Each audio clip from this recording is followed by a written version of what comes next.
Welcome to the Dr. Wyatt Show podcast. For developing a long-lasting, happy relationship is the status symbol to achieve, and following my 6 marriage steps is a path to help get you there. I'm your host, Dr. Wyatt Fisher, a licensed psychologist specializing in marriage counseling. Today I'm going to talk about infidelity and the first 3 things you need to do if there's been infidelity in your relationship. Unfortunately, infidelity is relatively common in long-term relationships, especially in our culture today where there's dating apps everywhere. And so it's not uncommon to hear about couples who've been together for a while for them to experience infidelity on some level.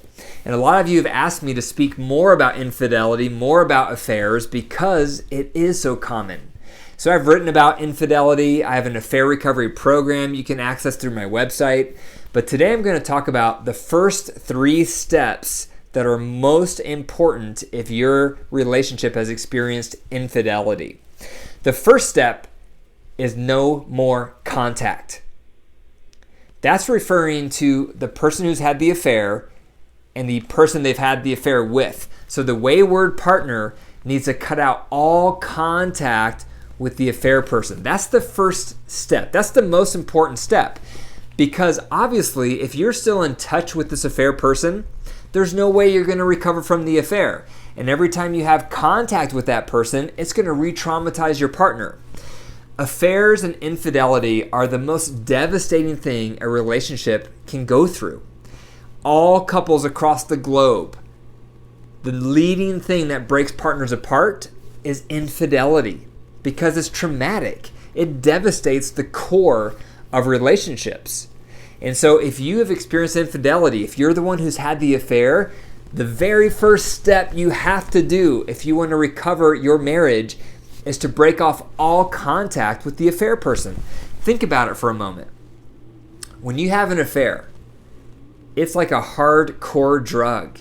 It lights up the reward center in your brain as if you're doing drugs because affairs are suspended from reality. When you meet with this affair person, they make you feel amazing. They make you feel incredible. It's a rush of endorphins to your brain, and the affair is insulated from everyday life. You don't have to think about kids when you're with the affair person. You don't have to think about finances when you're with the affair person. You don't have to think about career stress when you're with the affair person. It's suspended from reality. And that's also why the majority of affair relationships don't last once the relationship hits reality, because the relationships begin in this false sense of reality. It suspends all stress. And so it creates this amazing endorphin experience for the person having the affair.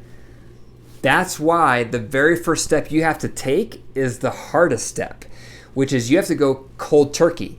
You have to rip off the Band-Aid. You have to cease all contact with that affair person.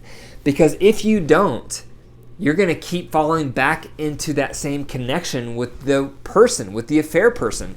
And every time you recontact that person, the person you've had the affair with, it's going to re-traumatize your partner.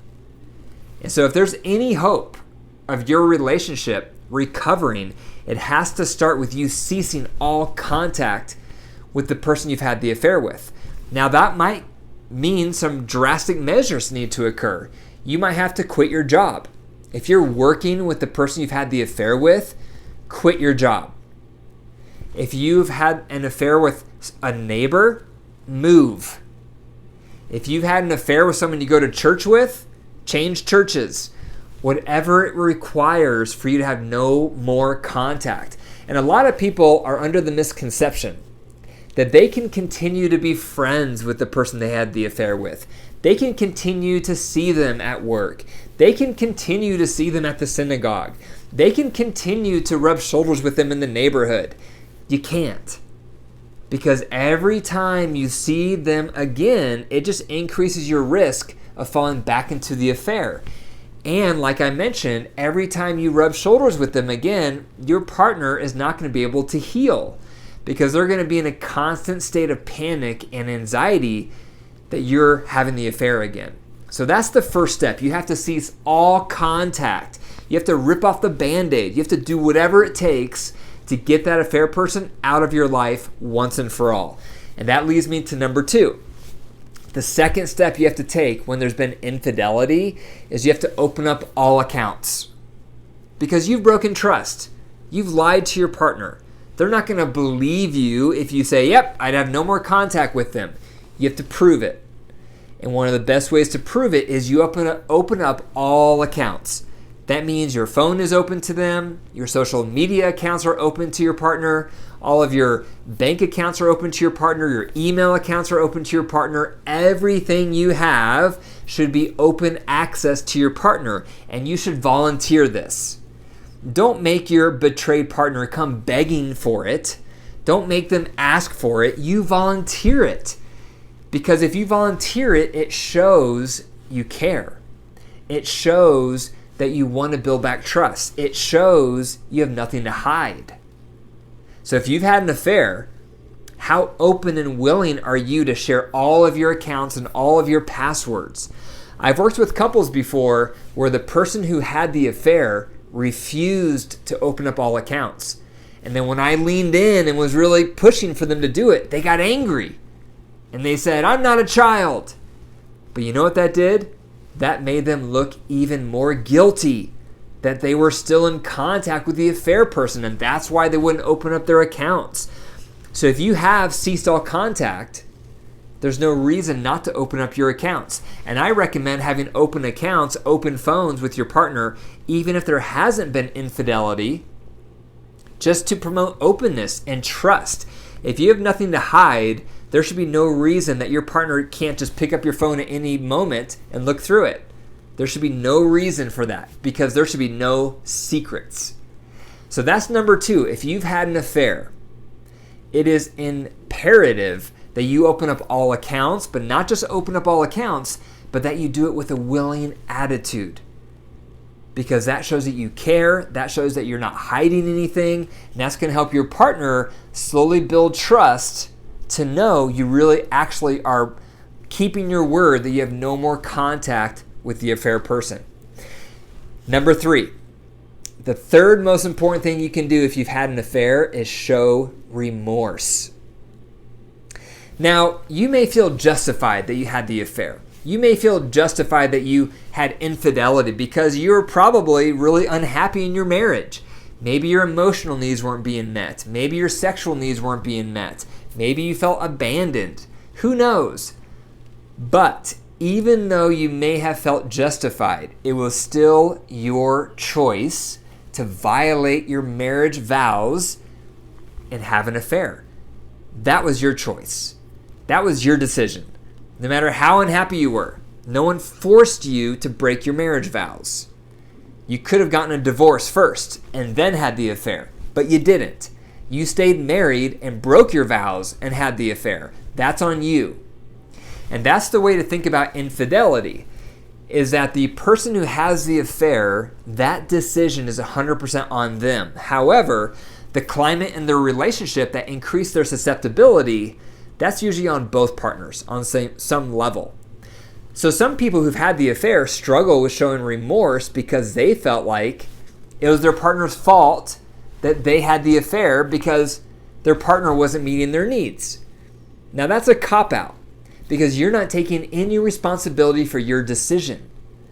And your partner is not going to be able to heal if you're blaming them for the affair.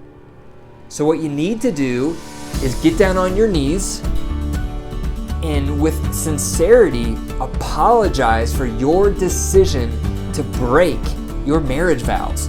No matter how unhappy you were, no matter how miserable you were, at the end of the day, it was still a choice. And that's the choice you can show remorse for.